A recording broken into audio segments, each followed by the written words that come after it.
Assalamualaikum warahmatullahi wabarakatuh. Nama saya Amir Sadet dan salah satu rekan saya namanya Adam Rais. Saya di sini akan menyampaikan yaitu tentang puasa. Next. Apa itu puasa? Puasa menurut bahasa artinya menahan atau mencegah.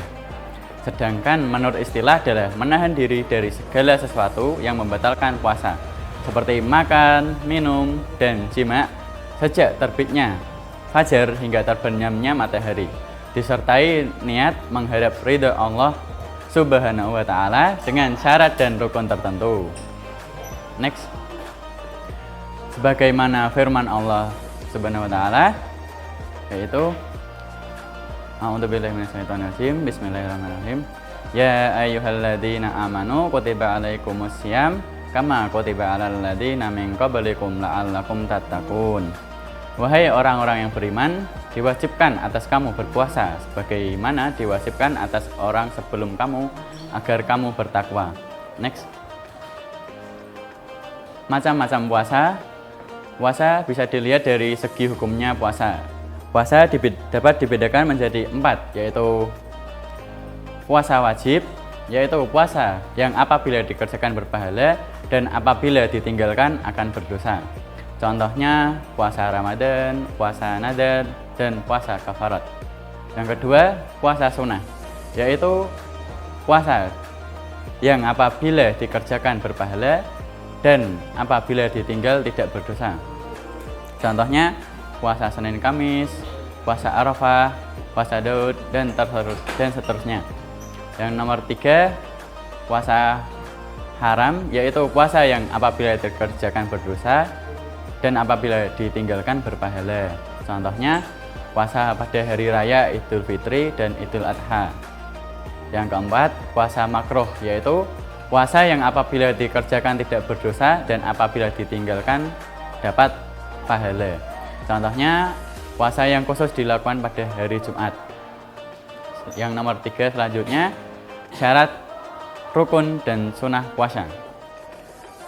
Syarat wajib orang berpuasa adalah nomor 1, beragama Islam. Yang kedua, berakal sehat. Yang ketiga, balik atau sudah dewasa. Yang keempat, suci dan haid dari nifas.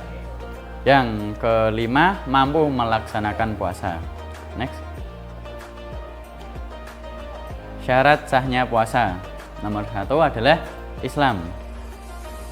Yang nomor 2, mumayyiz, yaitu orang yang dapat membedakan mana yang baik dan mana yang buruk. Yang ketiga, suci dari haid dan nifas. Yang keempat, bukan pada hari-hari yang diharamkan berpuasa.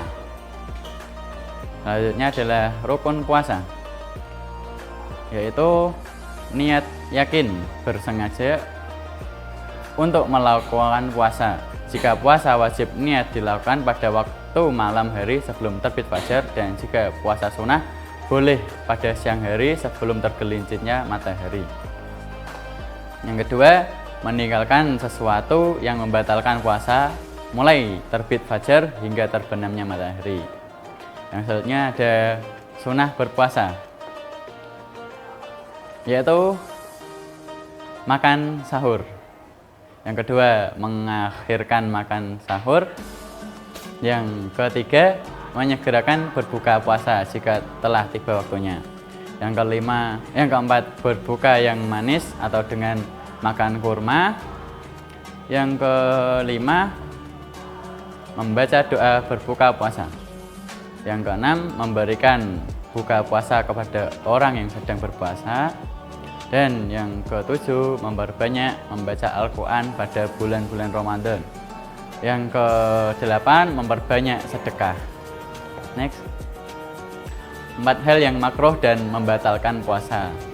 Hal-hal yang dimakruhkan dalam berpuasa adalah berkumur-kumur berlebihan. Yang kedua, menyingkat gigi atau bersiwak. Yang ketiga, mencicipi makanan walaupun tidak ditelan. Yang keempat, memperbanyak tidur ketika berpuasa. Yang keenam, berkata kotor, keji, dan mencaci maki. Hal-hal yang membatalkan puasa antara lain adalah makan dan minum yang disengaja. Yang kedua, bersetubuh untuk melakukan hubungan suami istri pada siang hari pada bulan Ramadan. Keluar darah haid nifas, keluar mani yang disengaja, muntah dengan sengaja, hilang akal, gila, pingsan atau mabuk. Yang selanjutnya murtad, yang selanjutnya memasukkan sesuatu ke salah satu lubang anggota tubuh. Next, doa berbuka puasa. Allahumma laka sumtu wa bika amantu wa ala rizkika aftartu zahabadu ma'u wa betatatil uruku wa sabatil ajru insyaallah. Next, ibadah puasa itu mengandung beberapa hikmah, diantaranya sebagai tanda terima kasih atas nikmat yang telah diberikan Allah Subhanahu wa Ta'ala kepada kita. Belajar disiplin. Puasa mengajak kita untuk disiplin waktu, kapan kita mulai berpuasa dan kapan kita harus mengakhirinya. Memupuk rasa belas kasihan kepada sesama. Di akhir nanti akan disediakan satu pintu surga yang disebut dengan surga Ar-Rayyan, yaitu pintu khusus yang hanya untuk orang-orang yang suka berpuasa, akan menjadi badan sehat. Yang selanjutnya badan akan menjadi sehat. Next, puasa wajib, yaitu puasa Ramadan. Next, awal bulan Ramadan dengan cara melihat bulan sabit pada tanggal 1 bulan Ramadan dengan mata kepala. Akhir bulan Ramadan dengan cara melihat bulan sabit tanggal 1 bulan Syawal dengan mata dan kepala. Yang selanjutnya, next,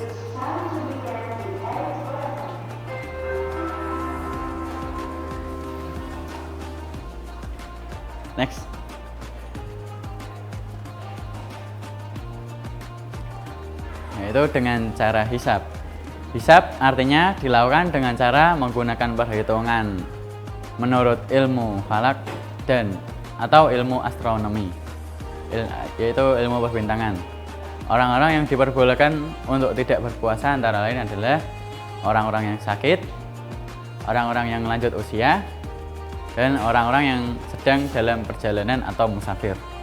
Next, yang selanjutnya orang yang sedang haid dan nifas. Yang kelima, pekerja berat. Yang keenam, wanita hamil dan menyusui anak. Next, puasa nadar.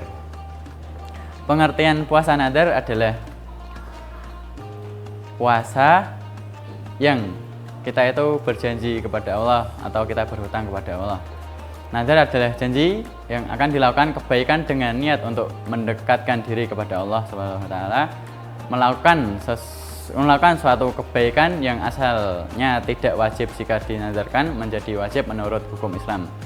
Jadi, puasa nadar adalah puasa yang dinadarkan dalam rangka beribadah mendekatkan diri kepada Allah Subhanahu wa Ta'ala. Contohnya seperti misal kita bernadar, kita meminta kepada Allah. Kalau misal kita pengen mobil, kalau misal mobil itu udah dikabulkan sama Allah, nanti kita bisa berjanji kalau bila kita bisa membeli mobil, saya akan bersedekah setiap waktu. Contohnya seperti itu. Sebab terjadinya puasa nadar. Puasa nadar terjadi karena seorang telah berjanji akan berpuasa jika mendapatkan sesuatu yang menggembirakan atau kebaikan. Misalnya jika lulus sekolah, saya akan berpuasa selama 3 hari. Nah, itu yang disebut puasa nadar. Next, puasa kafarat. Pengertian puasa kafarat. Kafarat berarti denda atau tebusan. Puasa kafarat berarti puasa yang dilakukan untuk memenuhi denda. Contohnya seperti dulu waktu ada cerita waktu di Mekah itu tuh harus, kalau mau haji itu harus melakukan tata urutan yang sama. Itu tidak boleh bolong. Bila ada yang bolong satu, maka harus mengganti dengan puasa kafarat. Macam-macam puasa kafarat. Puasa kafarat dalam ibadah haji, puasa kafarat karena melanggar sumpah atau janji, puasa kafarat karena melanggar larangan puasa Ramadan. Kafarat bagi seseorang yang melanggar sumpah atau janji adalah sebagai berikut. Memberi makan kepada 10 orang miskin, memberi pakaian kepada 10 orang miskin, memerdekakan budak, puasa selama 3 hari. Next. Kafarat bagi orang yang melanggar larangan puasa Ramadan adalah membebaskan budak belian. Apabila tidak mampu membebaskan budak, maka berpuasa 2 bulan berturut-turut. Bila berpuasa selama 2 bulan berturut-turut tidak kuat, maka harus memberikan sedekah kepada 60 orang fakir miskin dengan makanan pokok yang menyenangkan. Next. Puasa sunnah. Pengertian puasa sunnah. Puasa sunnah adalah puasa yang apabila dikerjakan berpahala dan jika ditinggalkan tidak berdosa. Yang selanjutnya, puasa haram. Pengertian puasa haram yaitu puasa yang apabila dilakukan tidak mendapatkan pahala, tapi kalau dilakukan malah mendapatkan dosa. Hari-hari yang diharamkan untuk berpuasa adalah hari raya Idul Fitri, hari raya Idul Adha, dan hari Tasyrik tanggal 11, 12, dan 13 Dzulhijjah. Sekian presentasi yang bisa saya sampaikan. Kami ucapkan terima kasih.